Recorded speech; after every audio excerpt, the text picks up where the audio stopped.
Hello friends, আসসালামু আলাইকুম। আজকে আমি দেখাবো আপনাদের ফর্ম নম্বর ভোটার স্লিপটা যদি হারিয়ে যায় কিভাবে আপনারা এনআইডি কার্ড ডাউনলোড করবেন সেই প্রসেসটাই।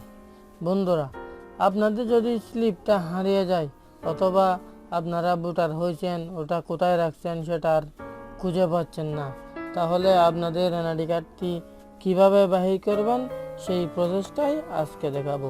তো ভিডিওটি খুব ইন্টারেস্টিং হতে যাচ্ছে, আপনারা মন দিয়ে দেখবেন, স্কিপ করবেন না।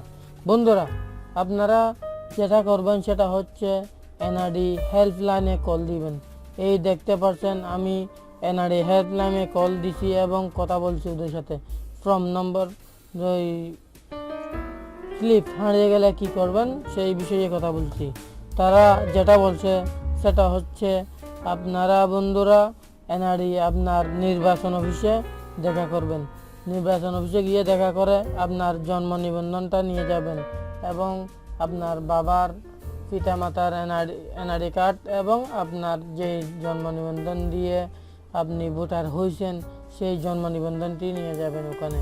তখন আপনারা আপনাদের ফর্ম নম্বর ছাড়া এনআইডি কার্ড ওরা কীভাবে ডাউনলোড করবেন সেই প্রসেসটা দেখিয়ে দিবে। তো কথা না বাড়িয়ে শেষ করতেছি আজকের টিউটোরিয়াল। আসসালামু আলাইকুম ওয়া রাহমাতুল্লাহি ওয়া বারাকাতুহু।